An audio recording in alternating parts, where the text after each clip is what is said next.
Episode 99, over 40 in Vancouver. I'm rolling. I'm Dale. Woo-hoo. Pluribus, the finale. Episode 9, Season 1. What was it called? What was it? The Chica o la Munda.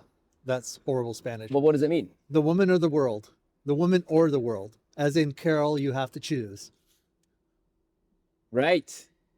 Right. So she appeared to be like I really liked this episode. I didn't buy it for a second. Was this the one where they went to ski resort, or was that episode 8? Yeah. Yeah, I didn't buy that. She was happy really for a second. Yeah, no, it was. It's a grief rebound. Yes, it's a grief rebound.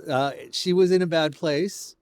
She found a little bit of like normalcy, but she did know it was a little bit off. And what was interesting, I thought it was a really fun callback to the previous episodes where she was railing on the people that wanted to be with their family. Yes. Yes, exactly. And here she was in this very same position. Sort of familial mode. And Manusos called her on it. Yes. Like she had that very, very abrupt reminder of where she was at the beginning of the series. I thought that was really good. Manusos Oviede. I can't pronounce his last name the way he pronounces it, but Manusos is pretty close. Yeah. Socia, yeah, no other characters. Okay. So if we cut to the chase here, Dale, I didn't really understand the whole, Manusos transmits at some frequency that ends in 13. Oh, and what did he discover? What was he transmitting, or was he just listening? Remember back he discovered a signal in that frequency. Remember back to when the train, and Carol said, like, how does it work? And she said, we don't really know, but we kind of transmit to each other. Right? Oh, I see. And then Manusos found that frequency, and then when the guy was having his fit or whatever it was, the frequency didn't induce the fit. The signal on that frequency went skewy, and then it started to normalize, and he yelled at him again, and it went skewy again. So clearly this is how the mass communication works. It's happening on that frequency. Is on that frequency. But he didn't induce the state. He induced the state. Yes, he induced the state. By not with that frequency, but by threatening him or something? Yeah, like they can't take conflict, right? Right. Like that's how Carol did it. So that's what he did. Like he induced the conflict. Literally, it wasn't the frequency. Yelling. It wasn't the message in the frequency. No, the frequency. And what it did was disrupt the communication on that frequency. At least that's how I perceive it happening. No, I think you're right. I think I was half asleep from skiing or something. That's why I had to watch it twice, and I still didn't think I fully understood it. Okay, so we know, or we seem to have learned, that they transmit on a frequency to keep themselves in sync. That's how they hive mind, yeah.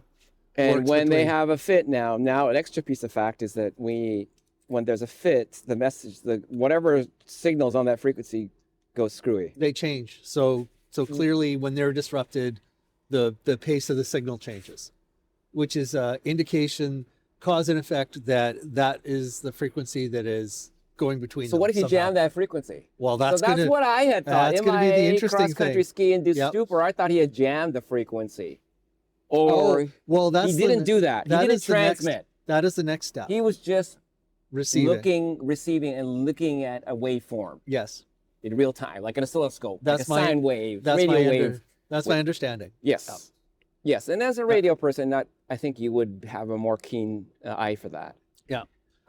So we are. And he's a ham, and he's looking at ham frequencies. You're a ham radio operator, right? Or military, understands radio, or maybe even. I mean, that was an inside thing. They just used that radio. They weren't thinking about it, because to a lot of movie producers, radio is a radio. Right. So they probably brought in a shortwave expert who said, "Hey, give me a plausible frequency," or we can get one of these. Or military radio expert, give me a plausible frequency from Paraguay. Yeah. Or something.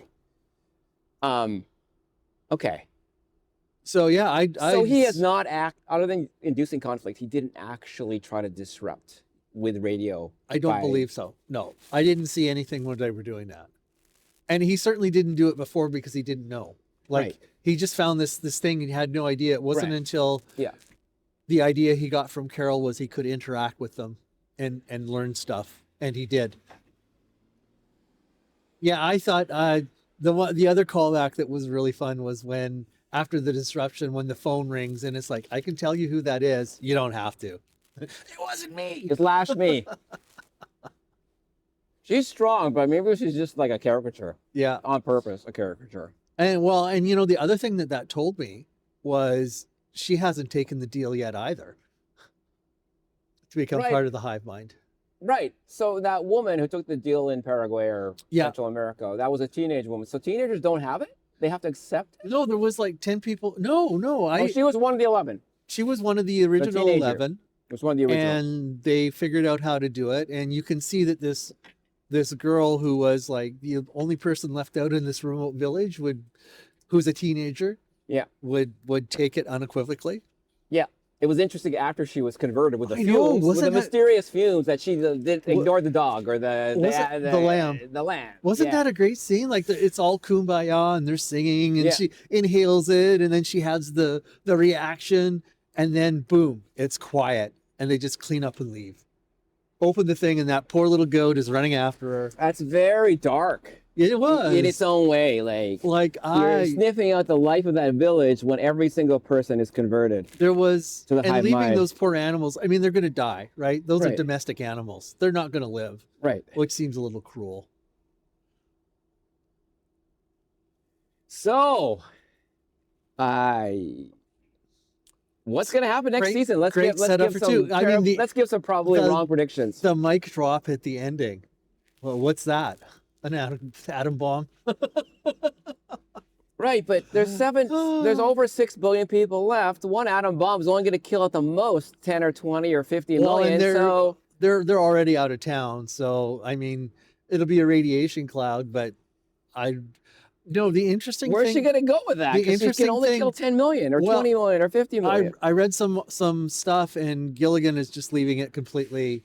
And he probably hasn't thought of it. In detail. He's probably thought in broad strokes. Seahorn, the actor playing Carol, said of her character, it's like, I don't know why, but it just seems like something she would do. She's incredibly hurt, and she would just go for the most destructive thing that she can do. So she's gonna nuke Zosia? Give me the bomb. No, she doesn't have a plan. She doesn't have a plan. She's impulsive.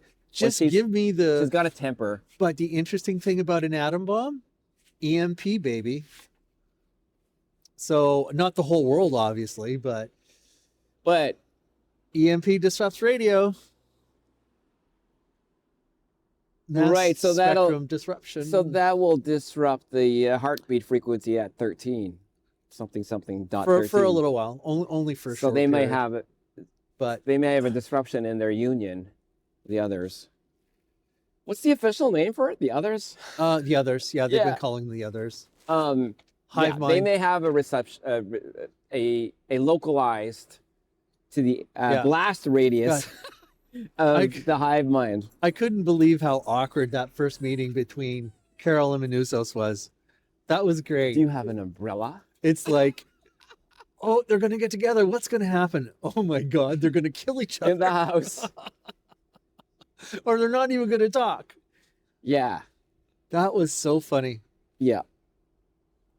What was the straw that broke Carol's back that made her backlash so severely? They found her eggs, so she doesn't have a choice. Yeah. So now we have, I mean, that's, I love this. Like, this is mega spoilers. Sorry, people, but you should listen to our podcast if you don't want spoilers. This is a sign of great writing. They set that up because in the Ice Palace, she made that comment about donating eggs. Yes. They said they weren't going to take it without her permission. Right. But then they found these things. Right. So she has this justifiable reason for being really angry, which amps the tension up. Yeah. And they've set now a timeline. She can't take forever. A month. They have a month or so, plus or minus. Plus or minus 1 or 2 months. If she's going to do something, it has to be within that time frame. The clock is ticking. So what a great setup for season 2. Yeah. So a little bit of slowness in the middle, but I think they finished with a bang, or the threat of a bang. Yeah, I think. Well, yeah, figuratively with a bang, and maybe literally with a bang. Oh man, the genius of arts, you know, when it's well written. The genius of a story. Yeah, yeah. top marks to this. Like you say, there was a couple episodes in the middle that I found a little slow. I think your mileage will vary on that depending on how you like your stories. But yeah, let's give one prediction. The end. My prediction: the nuke will not be used. What's your prediction about the nuke, or anything really? It doesn't have to be the nuke. Yeah, no, I don't think the nuke will be used. I don't know what to predict, actually. I do predict another mass death. Carol and Manussos, or Carol solo, or Manussos solo will do another thing, and millions of people will die, just like Carol's thing. And I wonder how many people die when Manussos disconnected those two people. And maybe another prediction, which is probably wrong, is you got a straightforward hard science fiction prediction, which would be that Manussos discovers a way to jam the frequency that reverses it. Oh, it's easy to jam a frequency. Right.